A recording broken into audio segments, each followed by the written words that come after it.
Welcome on in to Booby's World, right here on the Big Play Network. I'm Nick Padone. He is Daniel Booby Gibson. What's going on, Booby? We kind of changed up the vibe in the Big Play studio here at Burke Lakefront Airport today. Yeah, I told you, man, we in Booby's World now, man. I want to create a more relaxed vibe, man. We could chill, hang out with the people. And I kind of need it today, man, because last night was one of them nights for real. Yeah, so you came in here and you told me, so what was missing? You said your hat was out on the balcony. Listen, man, I almost ain't make it. Here today. Just because I woke up and, like, my apartment's not even that big. And I'm trying to find my shoes, my hat, and somehow they end up on the balcony. I have no idea how it happened, man. Shout out to Parlay on 9th.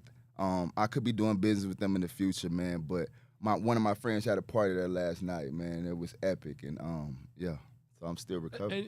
So, like, are all your belongings recovered? Like, you bring everything inside? I still don't know. I mean, that's to be continued. When I get back home, I got to check it out and, yeah, kind of see where everything is. But I had to get here and get to the people and see what's going on. You know, the people come first. Yeah, for sure. What's a night out with Booby look like? Because I feel like there's different phases of life. You know, like when you're really early on college, you know, you start early once you get out of that last class and the night runs late. But once you, like...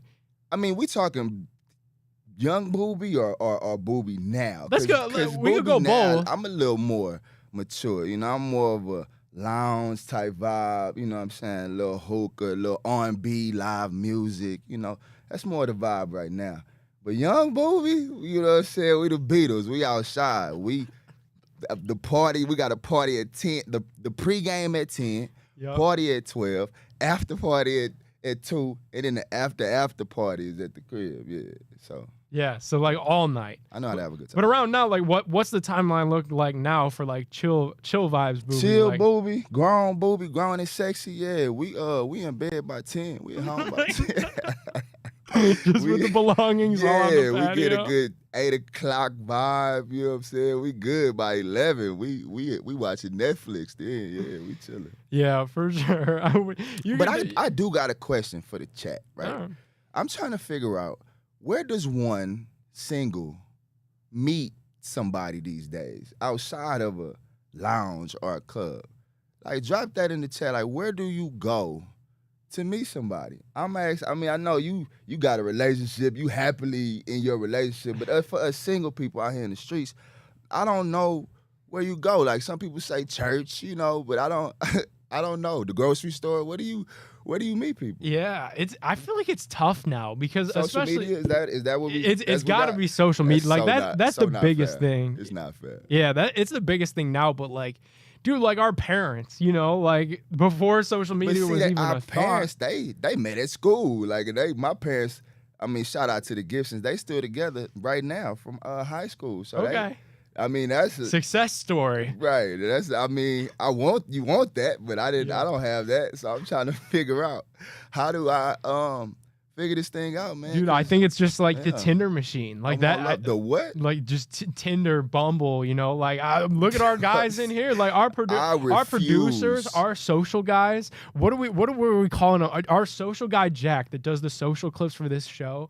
Booby, we were calling him a DM demon. You look at his DMs, he's just firing them off left and right. Way to go, Jack. Let her rip. I love it. I mean, but it's really the only shot you got these days. But I feel like it's so.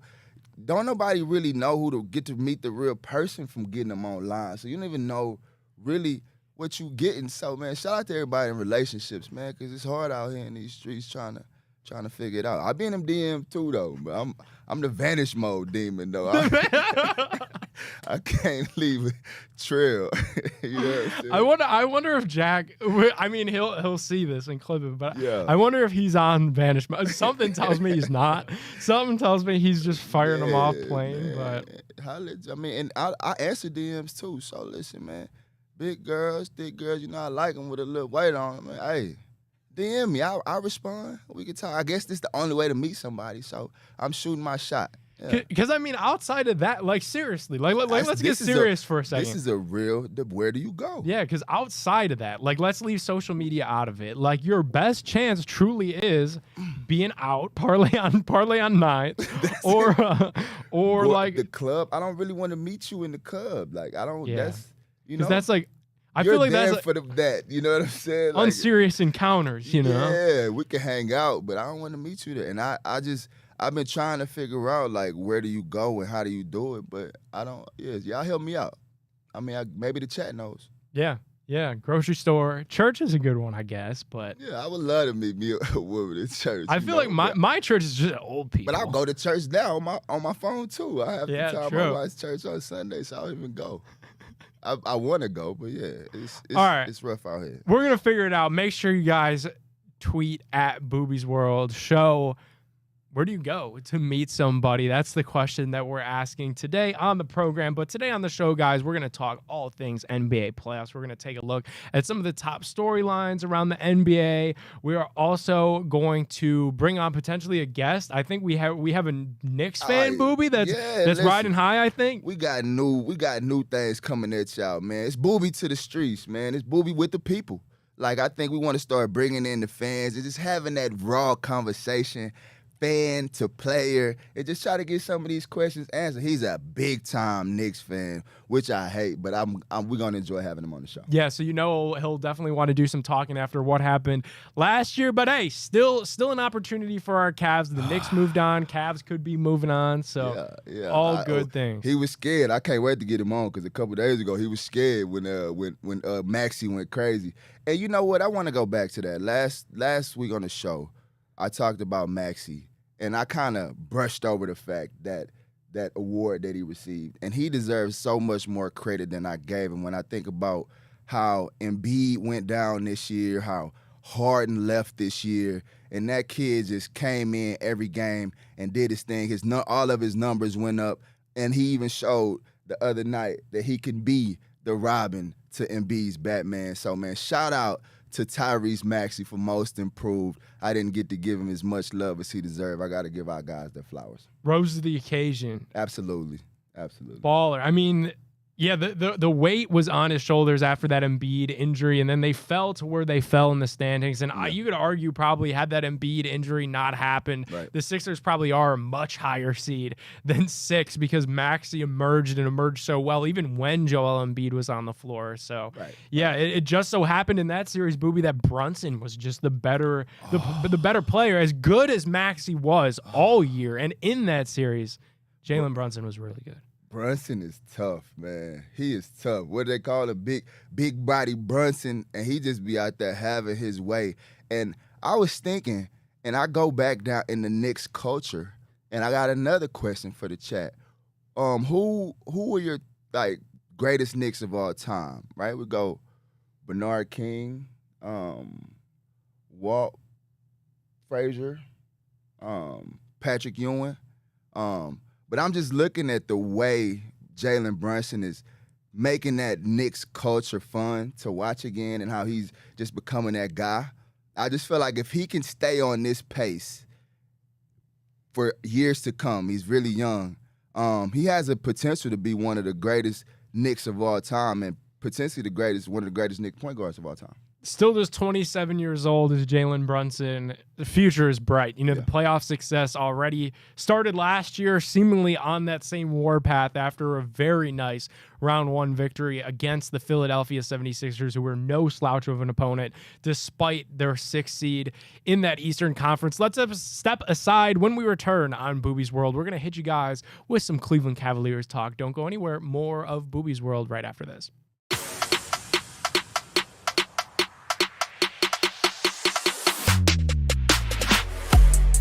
Welcome on back into Boobies World right here on the Big Play Network. The Cavs are in the midst of this first-round series against the Orlando Magic. It's been tough, but they were able to bounce back in a big way in Game 5. Evan Mobley, Booby, wow. Really stepping up. Future Defensive Player of the Year. He showed it. He showed it. Filled in awesome without Jared Allen, who's dealing with the bruised ribs. Wagner was throwing around some bows. I was a little scared. I was a little scared when I got that that Jared Allen report. I'm not gonna lie, but the guys held down the fort. I love it. Yeah, Mobley was awesome. Obviously, that game-saving block. Mm-hmm. People are saying maybe the second biggest block Cleveland sports history. Hey. I mean, the playoffs. They say stars are born in the regular season. Legends are made in the playoffs, and that's why, because every game is so important and impactful towards getting to that next level and taking your franchise to that next level. And I mean, the playoffs, that's where those plays are made. And Big Ev came through with a major one for us after a hard-fought win. Got to give the Magic, though, a lot of credit for coming in and taking us to that final stretch to have to pull one out. I'm looking forward to this next one. It's going to be tough. They've been great at home all year, but I just love that we've given ourselves another chance to close the series and still have that home court advantage to have to win at home. What do you think? Like, now that we're in the midst of this first round series against the Magic, we're in the trenches of this thing. So now that you've gotten to see the Magic and how they've adapted and how they're performed in the first few games of this series, like, what makes Orlando so good? Obviously, Banchero is like the engine that runs the whole thing. He is the future star of that team. One of the biggest stars and brightest young stars of this league. But like, as a team, a young team that's inexperienced, how have they been able to hang around with these Cavs like this? Man, they're well coached. Let's start there. Mosley is he knows how to get those guys, have those guys in the right position, especially defensively. And what that front office has done is they put a crew of, they got some long guys out there, man. And it's just, when you look at the floor spacing, it's just hard for guys to find gaps and get to the rim because everybody's 6'7", 6'8". And shout out to Paulo for taking that step. I didn't know that he was going to be ready to be able to be a go-to guy for a team in the playoffs when the possessions slow down and the game slows down. But this kid has shown that you could give him the ball under, I feel like, great defense from Ev and everybody else, and he can find buckets. And so I think that's what you got to give credit where it's due. Those guys have earned a spot to be here, and that length, that youth, and being coached by having great coaching, I think, is the reason why we're in a tough series right now. Yeah, it has been a dogfight. I mean, and these games have been close, the ones in Cleveland. The ones in Orlando definitely got games 3, 4 got a little bit out of hand. But I mean, they started off close, and you could tell just like when things unravel, they unravel. So it's kind of hard to judge once a game is already out of hand. But you could tell, man, I mean, that game 5 was a sweat, Booby. Yeah. Like it was a very hard fought series. Man, it's a little different like when you watching the game. Like when you playing, you don't get those nerves. Like, 'cause you can just go out there and make a play. But when you watching, man, I got to go to the bathroom. I got to go outside. I'm just like, can we get a comfortable lead? And then anytime we do, these guys make a run. But that's playoff basketball, man. That's what we all come to see. And we just want to see our guys continue to fight. When they're in Orlando, try to take care of the ball a little bit better so that those guys can't get out in transition and get that crowd into the game. But it'll be another hard, tough game coming up. But I think we'll be up for the challenge and, like always, ready to fight. I love it. You never want to look ahead, but you know who's waiting for the Cavs, right? Yeah, bring them. Hey, listen, didn't we get them regular season? I don't know what the record was, but I do remember the first couple games of the year we played them, and I remember us going into Boston and getting one for sure. Yeah, March 5th, Cavs 105, Celtics 104. That was the most recent one. Mm-hmm. December 14th, the Celtics got the Cavs in Boston 116-107. And then series is 2-2 for the year? 2-1. Boston up 2-1. They got us. So they did get us in during the year. Yeah, December 12th as well, 120-113. Yeah, I think those guys they've shown all year that they're one of the best teams in the league. But I think we've shown we match up with them. We can match up with them. And that's kind of what I was saying when we're going into the playoffs about our roster is I feel like we have put a roster together that we could play any style of basketball. So that'll be fun. We don't want to look ahead, but that would be fun to get a crack at those Celtics and get to that second round of the playoffs, man. You know what I'm saying? That one Cavs win against Boston, mind you, was without Donovan Mitchell. And you look at some of the guys that stepped up in that game against Boston. Mm-hmm. Isaac Okoro had 16. Okay. Jared Allen had 21 and 12. This guy, man. How is this guy not an all-star this year, man? Come on, man. He should get some of those, like, even if next year starts off a little slow, Booby, am I crazy for saying? Because we've seen this happen before. He should get some of those preferential votes because of the performance that he put on at the second half of this season, too. I mean, I agree. I feel like he was snubbed from this year's all-star lineup. So, absolutely. I think going into next year, they should be looking at him as for sure a potential player regardless. I mean, and I think he'll only improve on his numbers from this year, to your point. And if he does so, I mean, it's a no-brainer. They got to give my boy a shot because he's killing it. Also, too, in this game Big against Texas, though. Just want to make the win against Boston for the Cavs back in March.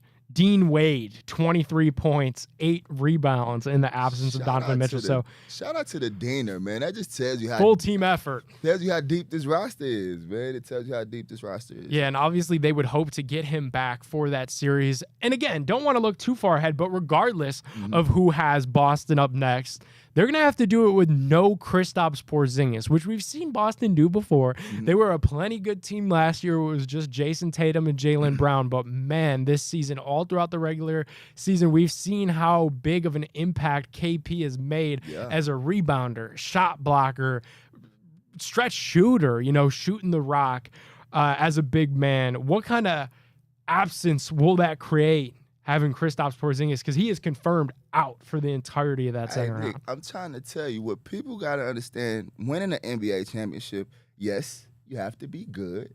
Yes, you have to be playing well. But you have to really be lucky. You really have to really be lucky. You have to have your roster intact because one injury changes the entire dynamic of your team. And like you said, it's not that the Celtics can't win without him, but what we've seen with him is that he makes up for it with already all those great defenders they have running around the floor, switching everything. Now when you get to the rim, you have some rim protection behind you that you have to worry about as well. And the way he shoots the ball from the perimeter, and I feel like he gave them a presence inside the way he just was turning around, shooting over the top of these guys all season. So I think that's a big hole for them, and it's bigger than you think. And I feel like it'll, as the rounds go on, you need all your pieces, man. And so I think it'll be great if we can get in there and get a crack at them without KP on the floor. For sure. We're going to hit you guys with a little bit more Cavs NBA playoff talk. Don't go anywhere. More Booby's World right after this.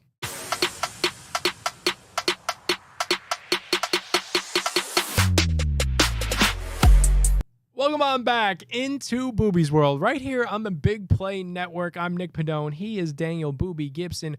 We are talking all things Cavs, all things NBA playoffs, and Cavs are in the midst of this first round series with the Orlando Magic, preparing, hoping to play the Boston Celtics in round 2, and what a fun series that would be. The biggest question mark, though, in that series, Booby, would be winning on the road. It's been something that has been a little bit of a challenge in the playoffs, I guess you could say, in the JB Bickerstaff era. It wasn't able to get a win. It is for all teams. It is for all teams, because he wasn't able to get a win in round 1 last year against the New York Knicks, and then this season dropped games 3 and 4 in Orlando. Why? We know why playing on the road is so hard in the NBA, but like, what needs to happen? How do you win on the road? Because like for me, Booby, right, it's all about the role players. It's all about the Booby Gibsons of the world stepping up, like Max Strus having a big game on the road in Boston would be huge. Marcus Morris Sr. coming in, scrapping things up, setting hard screens. Like, to me, that's how you win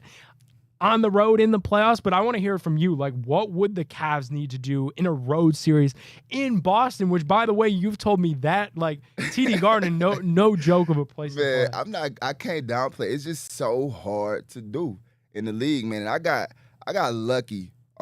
Actually, the other night, man, I was watching TV, and Game 5, Detroit Pistons, 2006, Hardwood Classics comes on. So I mean, you could obviously have LeBron score 29 points in a row on the road, and that could help you win a road game. But what I saw from that Cavaliers team that night was a togetherness. I looked at the bench.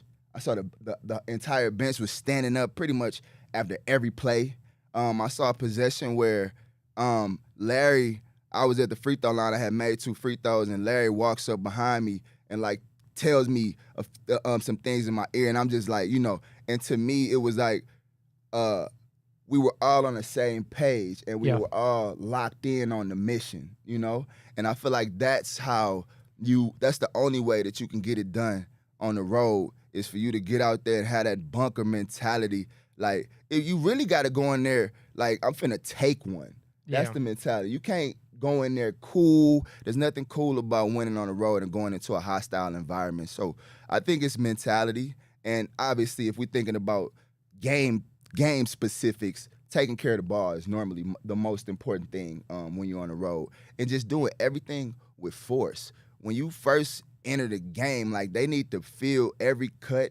They need to feel from the tip off that you there and you mean business. And I feel like and you gotta play that way for 48 minutes. That's the only way to give yourself a chance on the road, because that's why during the season, home court advantage is so important. That's why teams fight for it all year, because they know that role players play better at home, and just overall, it's just a lot better playing at the crib. And what's it like to, like, playing on the road? Okay, yes, but in TD Garden, like, we've heard some crazy stories about those fans, like fans maybe being a little racist, if you will, like all kinds of stuff in Boston. Listen, Nick, you forget sometimes it's basketball.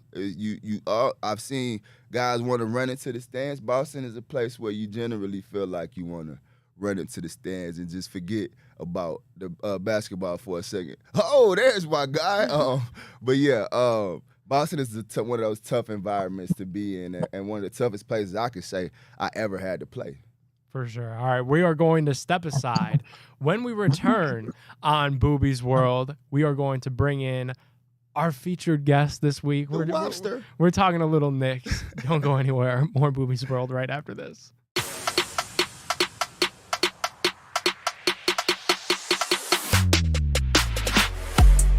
Welcome on back into Booby's World right here on the Big Play Network. I'm Nick Padone. He is Daniel Booby Gibson, and he coordinated a guest for the show this week. Who do we got, Booby, on the line? Nicky P, man, I feel like we always having conversations and talking basketball, so I wanted to give us that barbershop feel, you know what I mean? And whenever I talk to my guy, we seem to have some of the best debates, man. We go back and forth on these topics. And, we Cavs over here, but he a big-time Knicks fan, man. So shout out to my guy, Wappy, man, and welcome to the show, man. I can't hear. Oh, you say you can't hear? You can't hear us? You can't hear us, my guy?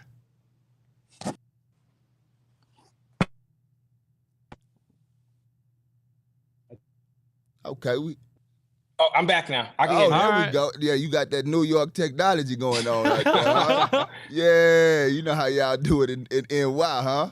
Listen, I'm ready to bring some facts to the show. Let's do this. Listen, man. So I know that you was on life support the other night after them boys came back and walked y'all down, but you got to be feeling good today that you guys came through and got a dub, huh?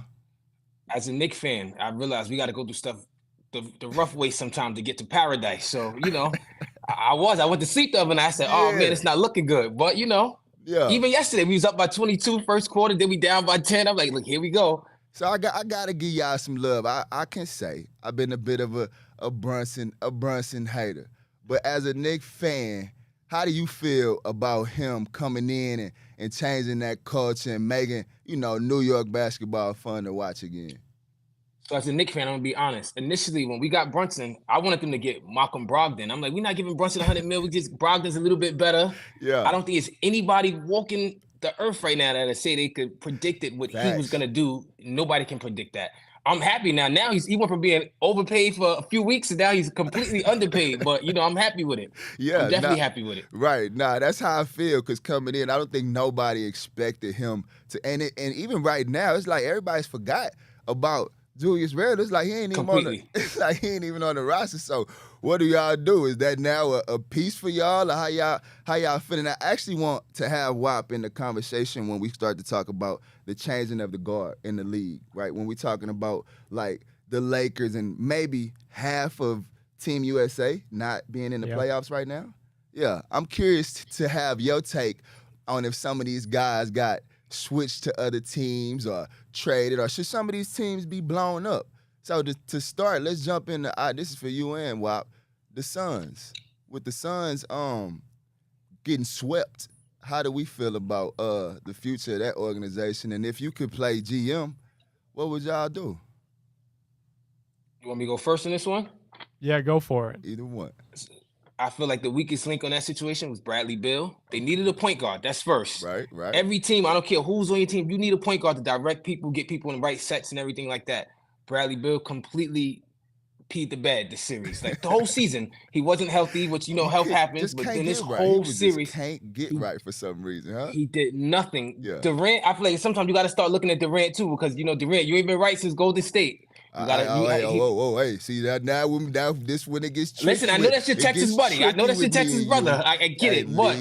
KD out of this. KD ain't got nothing to do. I don't know, Booby. I will say people give late GM, LeBron's GM abilities a little bit of a grief, but that Phoenix Suns team performed about the same way the Brooklyn Nets team did that KD assembled. Ah, man, listen, it's not him. It's those other guys around him. It's like we got to figure out how to get the right pieces with my guy. It's just like, so what y'all saying? Should he go back to Golden State? Is that what we saying? Yes, absolutely. So, go back to Golden State. So, well, if I was playing GM, I would say go back to OKC. Yeah, I was going to say the same thing. Yeah, I would say go back to OKC. They got all them picks right now. He can just go in there and shoot his high efficiency, not 50, 40, 90, and go try to play for a championship on his way out and not have to do too much. That would be my pick. That make perfect sense. That make perfect sense. All right. But I also think they got to look at the coach situation in Phoenix too. Is Vogel the right guy for that situation? I'm not saying he's a bad coach. I don't know if he's good for that dynamic right there. Right. I mean, the proof is in the pudding. I feel like he struggled. I don't know. Was that with the Lakers having nuke? There go that New York technology. I'm back. Nah, I'm messing with you. But to that point, it's it's the coaches. The coach, they will have to figure out that coaching position out there for sure, because you got to have. It depends on the roster too, if they're gonna blow it up or if they're gonna keep the those key guys around, and that would decide what type of coach they need for that situation, I think. Next one, Warriors. Do what if you the GM of the Warriors? What do I feel like the Warriors? You got to take a hard look at. You might have to break that core up. You really might have to break that core up. I feel like they're getting they getting old. They're a little long in the tooth right now. And I feel like you got to let Kuminga get busy a little bit more, because he bring a little bit of youth. But if I was the Warriors, the first person I look at getting rid of, and it sucks to say, is Klay Thompson might have to be that link that go and see if he can go a little bit further. And it feels like that's the realistic one too. Like, it's crazy to think breaking up the Splash Brothers, right? Because that was such a fun era of basketball, even though at times it sucked for us as Cavs fans, but getting up to that point in the NBA Finals, like, that was such a fun basketball brand to watch under Steve Kerr, especially when he, was hired on as head coach.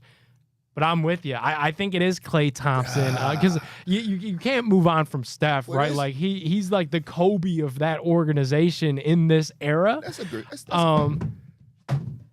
We got things falling off the walls. We got technology falling out. It is going crazy in Booby's World after last night. Welcome to Booby's World. This is what I tell you, Nick. We need more of this. We need more of the real. We don't need no setups, no gimmicks. It's all real in Booby's World. But no, I think, and you know where I think Klay could wind up?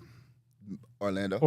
They need Orlando. A shooter. He'd be perfect there. Orlando, he'd be perfect. Nah, he definitely would be perfect. But that's just, I just look at that roster and it's like, I got to give Klay his credit, right? Because they tried to write him off this year. And that's, obviously he could be the piece that could be moved on. But they tried to put him on the bench. But when they tried to put him on the bench, remember I had that argument this year, he was averaging 17 or 18 off points. And still, look around the league, and who would you trade him for? Who else would you want to put in that position? So it's like, as much as people want to try to hate on my dog Klay, he is still one of the premier shooting guards or shooters in the league. And maybe not as good of a defender anymore. But having that guy on your roster, man, is major. The Lakers could use him, too. It's a lot of teams that could use a Klay Thompson on their roster. And I think this summer, my boy's going to get a lot more money for that reason. Yeah, he's definitely going to get paid this summer. Yeah, he's definitely going to get paid. Probably get a good 3-year contract. I don't know if somebody can go past that, but. Right. There's one more. Who we missing? The Lakers. Last. We got time for a Lakers blow up? What do we do with the Lakers?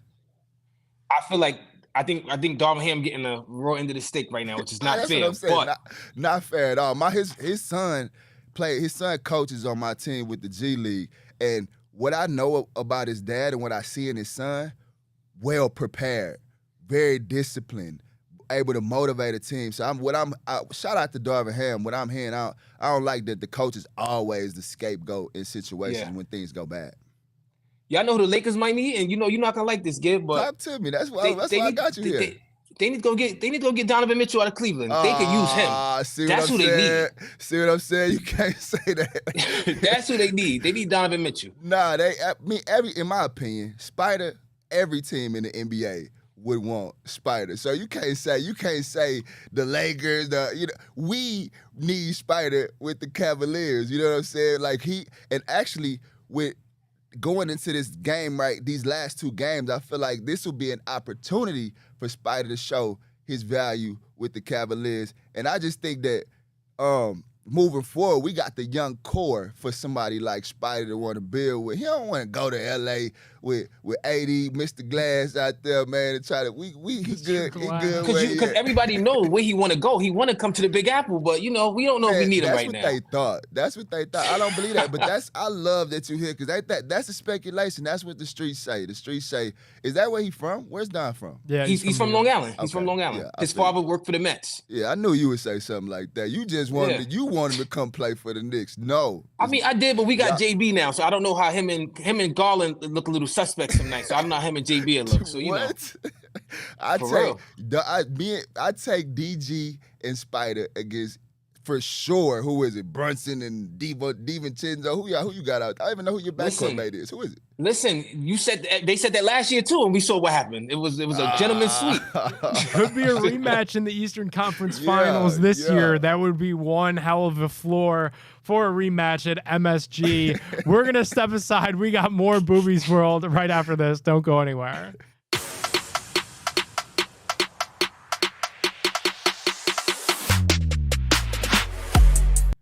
Welcome on back into Boobies World, right here on the Big Play Network. I'm Nick Pannone. He is Daniel Gibson. Look, Booby, that was a lot of fun. look, man, he got me here sweating, man. He started talking about getting rid of my boy and talking about us losing to the Knicks. Man, he got me over here heated. But see, that's why I wanted to have him on the show, because we literally have these debates every day. After every game, we work together with my program, Shooters U. And we do a lot of work in the community. But, man, it's a joy to just be able to have somebody to talk hoops with and just go back and forth with. So I will say, too, he started out on a really strong note. Like, I was agreeing with pretty much a lot of what he was saying, and maybe a little bit crazy with some of the stuff. Yeah. But then once he started talking about Donovan Mitchell, the Lakers, and then the Knicks. But see, that's why we call him Whoppy, man. He has some of the whoppiest takes, and he gonna shoot it straight from the chest, man. That's how New Yorkers are. So it was a lot. That's why I wanted to have him on the show, because I knew he'd be a lot of fun. And I feel like I would have him back, because I know he has a lot more to say, and hopefully he can get that New York internet working next time, so we can keep everything. Yeah, I thought shout out to the Wobster, dude. Yeah, I thought like the Verizon, the AT&T, I think they're usually pretty good out there. But yeah. You never know with them New York guys, man. He probably put something together on this by itself under the. Those guys are good for it, man. Scheming and scammers out there. It's because the apartments are like $2,500, $2,600 a month for one room. Like, so you got to get creative elsewhere. Fast talking, scheming, scamming New Yorkers, man. Gotta love them. So let's take a look at some other playoff series that I would have liked to ask him. I feel like I would have known the answer. Eastern Conference semifinals are set. The Knicks and the Pacers, right. After New York did advance against Philadelphia. Booby, to me, I get that the Pacers are in the playoffs. They're here for a reason. That was still a nice first-round victory for them over the Bucks, even without Damian Lillard and Giannis Antetokounmpo for that entire series. But I think New York is just way too good for Indiana. Am I off base for saying that? Yeah, way off base. I'm thinking left field. I'm actually feeling like the Pacers have a really good chance in this series. I look at both the rosters up and down, and I think now the deeper you get, the more you feel that Julius Randle absence. And I think that the Siakam addition helps the Pacers in the sense of their last couple games, I've seen them push the pace, which they're great at doing. But I've also saw them be able to slow it down and have somebody that they can give the ball to that can get them a bucket in situations late in the game, being Siakam. And so I look at that Siakam matchup, and Anunoby and Hart are good defenders, great defenders, actually, from what I'm watching in this series. And so I think it'll be a great series. It reminds me of that Pacers, Reggie Miller, Patrick Ewing vibe. Everybody's been saying that, yeah. Man, so that part has got me excited. But I think the Pacers have a better chance than most people are giving them credit, because I think they're better than sixth seed? Yeah. How late they got Siakam. How about, did you hear this story about what Knicks fans are doing, what they did in Philly with the tickets? When they just overthrew the arena, more or less. Like, it was all New York fans in Philly's arena for that game, and there was anti-Embiid chants for one of the games that in Philly. So Philly's ownership group bought up tickets, 20,000 some tickets. I thought you were saying after they bought up tickets to this last game, the Knicks fans still overthrew them. I thought that's what you were saying. But last game, they figured they it got out. ahead of it. Okay, yeah. No, I thought that was cool by the Philly ownership to kind of get out there, because Embiid felt like it wasn't a home court advantage. He felt like he was hearing too much chatter from the Knicks fans, and that's tough, having them being so close together. But that's what makes them such a great rivalry. So shout out to the Philly front office for I wish it could have turned into a win for him, because I would have loved to see a Game 7, because all those games were close. But that was a great series to watch. We'll keep this thing going. Western Conference semis also set. Nuggets and Timberwolves. This is another one I feel like is going to be a really, really good series, because I believe, Booby, that the Timberwolves are equipped to at least neutralize. You can't stop them. You can't slow them down. Okay. But Karl Anthony Towns, Naz Reid against Nikola Jokic, that's probably the best you're going to get out there in that Western Conference. Yeah, the Timberwolves at least have the size to hang around with the Joker. I think I look back to a Instagram clip of Gobert looking at Joker and saying something about stopping him, and Joker goes, "Look at the shot. I got 40, and you're down 40." So it's like, I think this would be an interesting matchup. I don't think anyone stops Joker, but you're right. They have the bodies to be able to slow him down and make it a tough series. But I go to that Ant-Man question. Who guards that kid? I know Denver has a few options. I like Gordon. I like Caldwell Pope. But the way that kid has been playing and coming out of that USA team last year, he's just playing with a different level of confidence and mentality. Baby Mike, they calling him Baby Mike right now. So this could be his opportunity to show the world that, in his mind, he's the best player in the world. So this is his chance to show it another round, just like he did in the first round against 3 All-Stars. Yeah. Man, exciting times. Exciting times. Who do you got? I gotta go. I just gotta go with the Nuggets. Yeah. I'll go Nuggets in 7. Really good, really fun, really competitive series. Because a guy that you didn't mention there, because it feels like he's already advanced himself into that convo where he doesn't need constantly brought up. Who that? Anthony Edwards. That's what's it. Hey, man. I mean, dude, he is the best. I guess I was more focused on the role players that you were talking about, but his ascension throughout this regular season was something to behold. But then the ability to do it as a young player in the playoffs. And this was a guy, mind you, I remember watching the NBA draft a few years back, and there were question marks, and a lot of those were probably unwarranted question marks about, does this guy love the game of basketball? He went to Georgia. Like, how did he end up at a football school? I think he has answered all of those questions, and then 100 more questions. Not just some more questions, but like 100 more, because he is one of the future faces of this league. And I think this is an awesome stage for him to potentially overthrow the current NBA reigning champs. Like, that'd be crazy. That's what I mean. That's what I was hinting to. He's on a mission right now. He is on a rampage, and not only is he doing it, he's talking about it. He's letting them all know that he's about to do it. So he just knocked off 3 All-Stars, and now he has an opportunity to knock off the defending champs. And I think he's on a rampage, and I'll ride with Ant-Man on this one and go Timberwolves in 6. Wow, Timberwolves in 6. All right, Booby's got the Wolves in 6. I got Denver in 7. We're going to step aside. We'll look at some of these actual games, matchups, and some bets presented by Tipico Sportsbook. Don't go anywhere. More Booby's World right after this.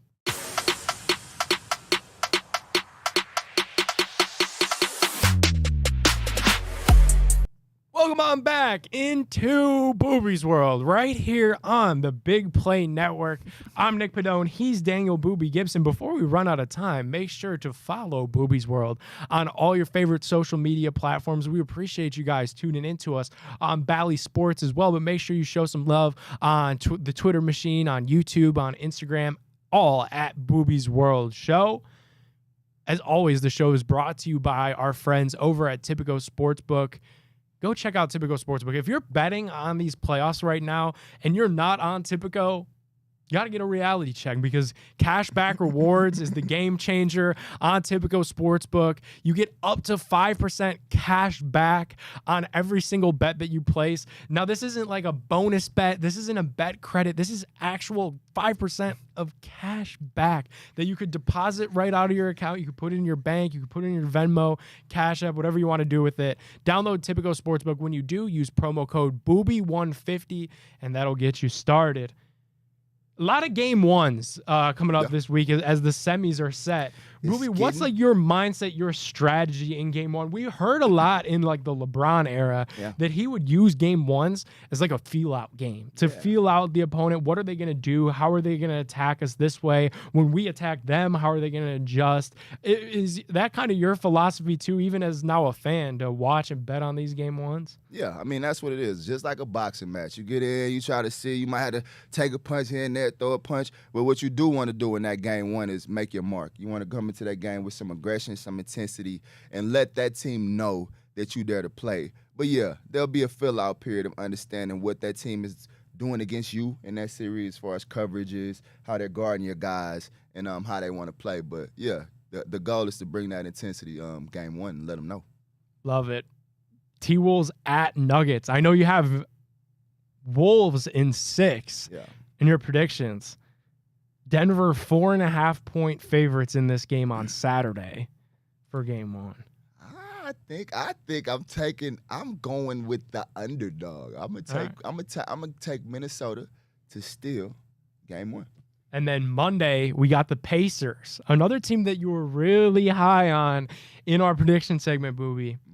6.5-point dogs in game one on the road at MSG. What do we say here? Nah, I'm gonna go. I think the Knicks win handily in that one. Getting back home, getting to that next round.